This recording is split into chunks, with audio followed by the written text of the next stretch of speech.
তা আজকে আমি আপনাদের ক্লাসটা শুরু করার আগে আমি আপনাদেরকে কয়েকটা খুব গুরুত্বপূর্ণ কথা বলি। এই কথাগুলো সারা জীবন মনে রেখেন। হ্যাঁ? জীবনের অনেক উপকারে আসবে, কাজে আসবে। সবাই আমার কথা শুনতে পাচ্ছেন?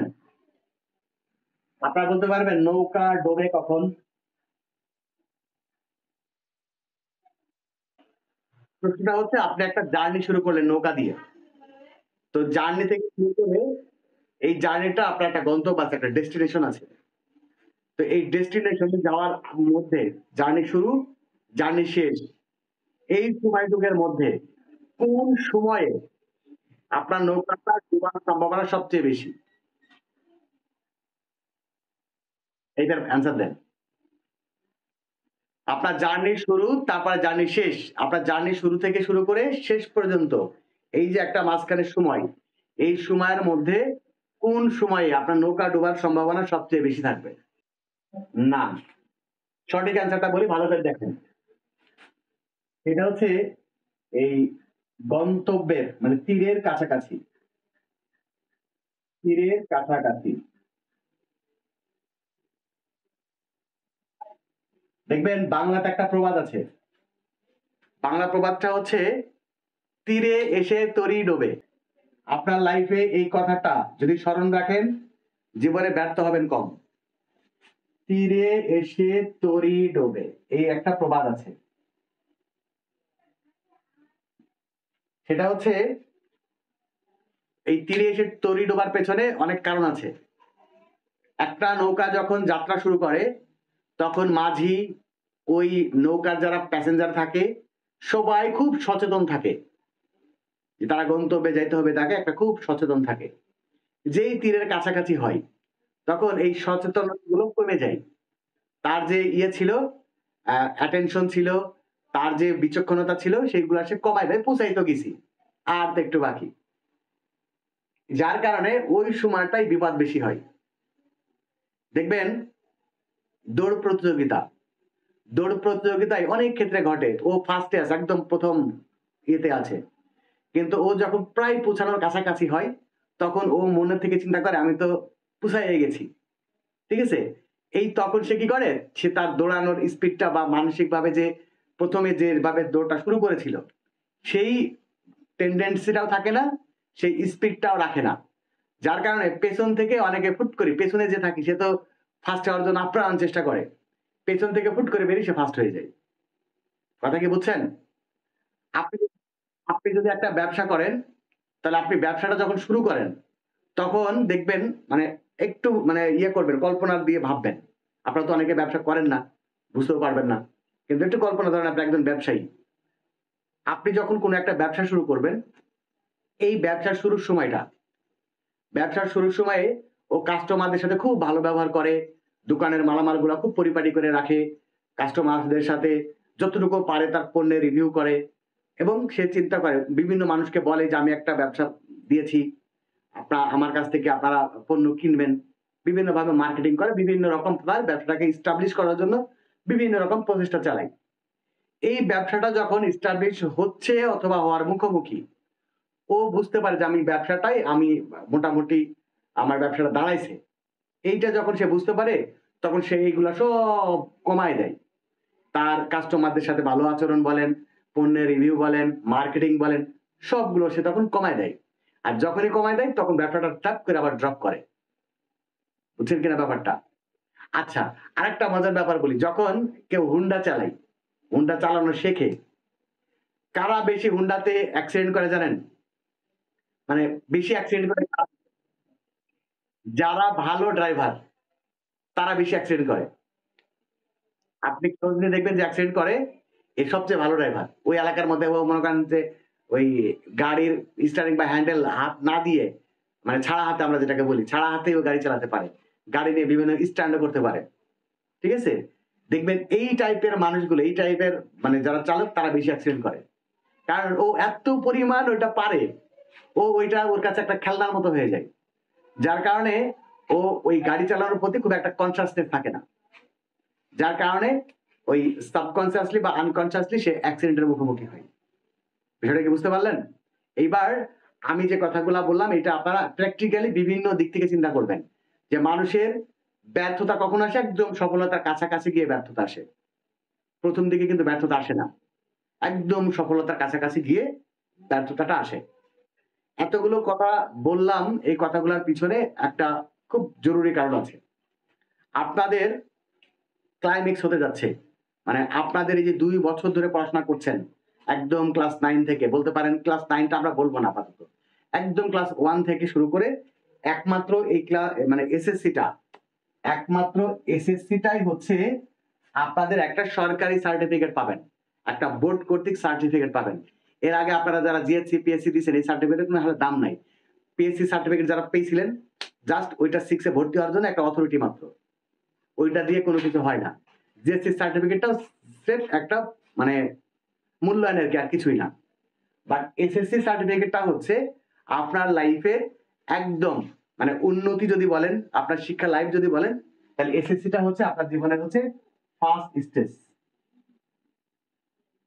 ফার্স্ট স্টেজ, প্রথম ধাপ। এইটাই আপনার লাইফকে মানে এসএসসি রেজাল্ট বা এসএসসি পরীক্ষায় আপনার লাইফকে মানে আপনার লাইফের সিদ্ধান্ত হয়ে যাবে যে আপনি ভবিষ্যতে কি হবেন। এসএসসি রেজাল্ট, এসএসসি পরীক্ষা একটা স্টুডেন্টের লাইফের সবচেয়ে বড় ব্যাপার।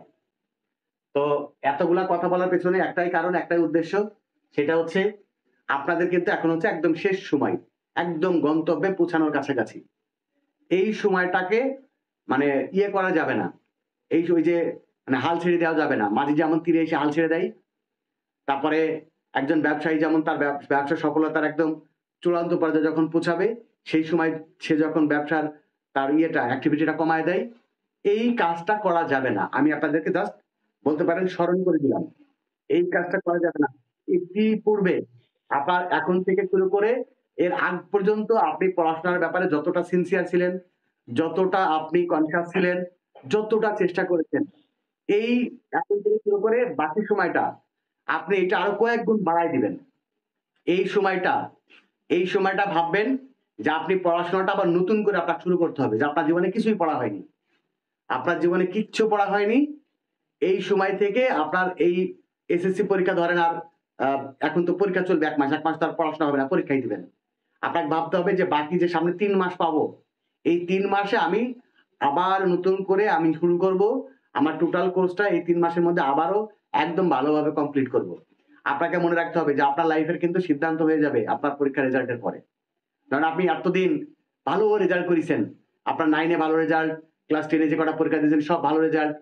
আপনার 8 এ ভালো রেজাল্ট, 5 এ ভালো রেজাল্ট, সব ভালো রেজাল্ট হয়ে আসছেন। এসএসসি রেজাল্টটা খারাপ হয়ে গেল।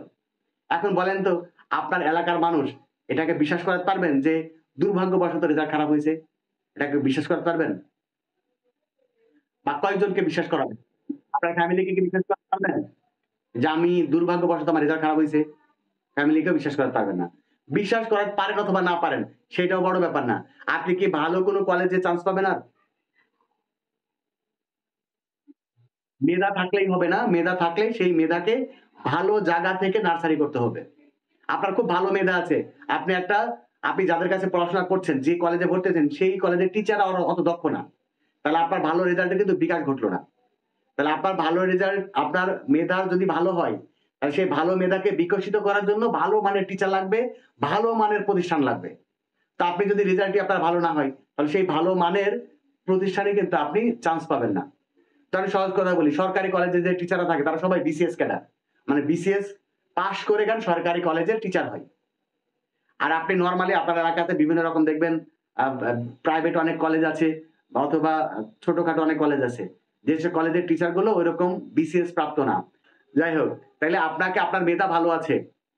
তাহলে আপনার মেধা যদি ভালো থাকে, তাহলে আপনার এই মেধার পরিপূর্ণ বিকাশ ঘটানোর জন্য আপনার ভালো মানের প্রতিষ্ঠান লাগবে, ভালো মানের শিক্ষক লাগবে। তো এখন আপনার রেজাল্টটা ধাপ করে খারাপ করে ফেলেন কোনো কারণে। এই যে হাল ছেড়ে দিয়েছেন, রেজাল্ট খারাপ হয়ে গেল। আপনি কিন্তু ভালো প্রতিষ্ঠানে চান্স পাবেন না। তাহলে কি হলো? আপনাকে ওই মানে গাধা স্টুডেন্টদের সাথে পড়াশোনা করতে হবে আর ওই মানে টিচারদের সাথে ক্লাস করতে হবে। আস্তে, আস্তে আপনার রেজাল্টটা ওইভাবে হবে। মানসিকভাবে ভেঙে পড়বেন। যে জীবনে কি করলাম? এত ভালো রেজাল্ট ছিল, আমার রেজাল্টটা এত খারাপ হয়ে গেল। টেনশন ৬ মাস চলে যাবে।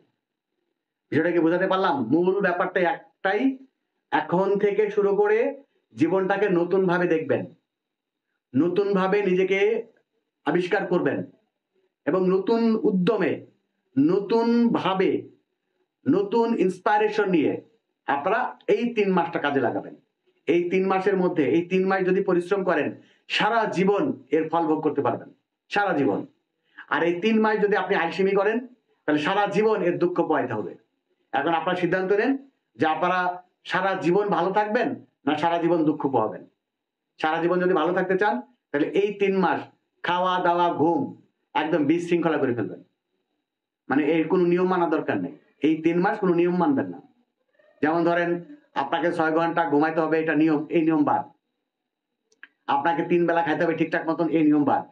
আগে আপনার পড়া, তারপরে খাওয়া, তারপরে গোসল, তারপরে ঘুম।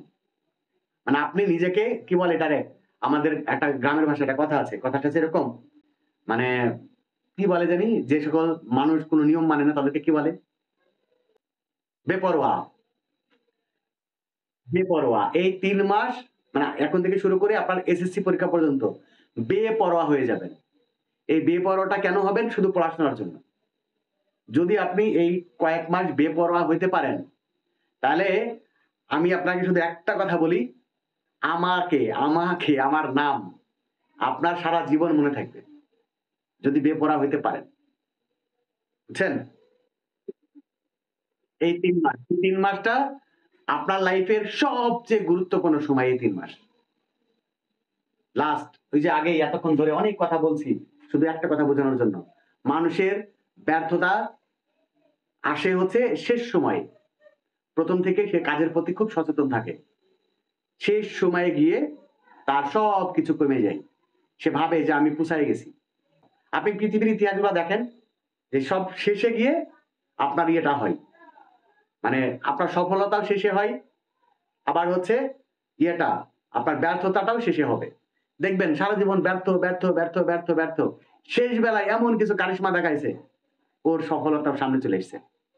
সারা জীবন সফল সফল সফল সফল, শেষ বেলায় এমন কিছু করে ফেলছে, ওর লাইফটাই শেষ হয়ে গেছে। আপনার সফলতাও নির্ভর করে ক্লাইম্যাক্সের সময়, আপনার ব্যর্থতাও নির্ভর করে একদম ক্লাইম্যাক্সের সময়, মানে শেষ টাইমটা, 11th আওয়ারটা, একদম শেষ সময়টা আপনাকে মূল্যায়ন করতে হবে। জীবনের শেষ সময়টা খুবই গুরুত্বপূর্ণ। বিষয়টা কি বোঝাতে পারলাম? এতক্ষণ ধরে যা বোঝানোর চেষ্টা করলাম।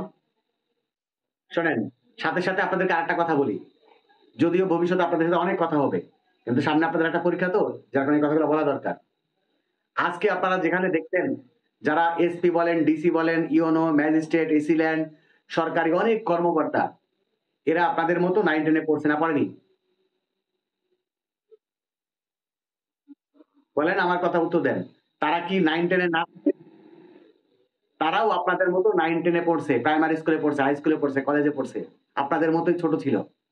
তারা ওই জায়গা থেকে আজকে কেউ ম্যাজিস্ট্রেট হয়ে গেছে, কেউ ডিসি হয়ে গেছে, কেউ ইওনো হয়ে গেছে, কেউ দেশের প্রধানমন্ত্রী হয়ে গেছে, কেউ মন্ত্রী, কেউ এমপি, মানে বাংলাদেশের বিভিন্ন সেক্টরে চলে গেছে। তারাও আপনাদের মতো ছোট মানুষ ছিল, তারা প্রাইমারি স্কুল, হাই স্কুল পড়াশোনা করছে, করে এই জায়গাতে। আপনারা যারা এখন এই যে হাই স্কুলে পড়াশোনা করছেন, আপনাদের মধ্য থেকেও কেউ ব্যাংকের ম্যানেজার হবে, কেউ হচ্ছে বাংলাদেশের এমপি হয়ে যাবে, কেউ হচ্ছে মন্ত্রী হবে, কেউ ম্যাজিস্ট্রেট হবে, কেউ ইওনো হবে, কেউ ডিসি হবে, কেউ বড় অফিসার হবে, কেউ ডাক্তার হবে, এই আপনাদের মধ্য থেকেই হবে। এখন আপনাকে সিদ্ধান্ত নিতে হবে নিজেকে কোন জায়গায় রাখবেন। আপনার সিদ্ধান্ত, মানে আপনার ভবিষ্যৎটা আপনার উপরে নির্ভর করবে। আপনার কপালে যেটা লেখা থাকে সেইটা আসে না, আপনি যেটা করেন সেটাই আপনার কপালে লেখা হয়। বুঝছেন কিনা ব্যাপারটা? আপনি যেটা করবেন ওইটাই আপনার কপালে লেখা হবে, এখন যেটা করবেন ওটা ভবিষ্যতে পাবেন। বুঝলেন ব্যাপারটা? বুঝছেন? আপনার কপালে আছে, আপনি পাবেন, ব্যাপারটা তা না। আপনার, আপনি এখন যেটা করবেন ওইটা আপনার কপালে লেখা হবে, ওইটা আপনি ভবিষ্যতে পাবেন।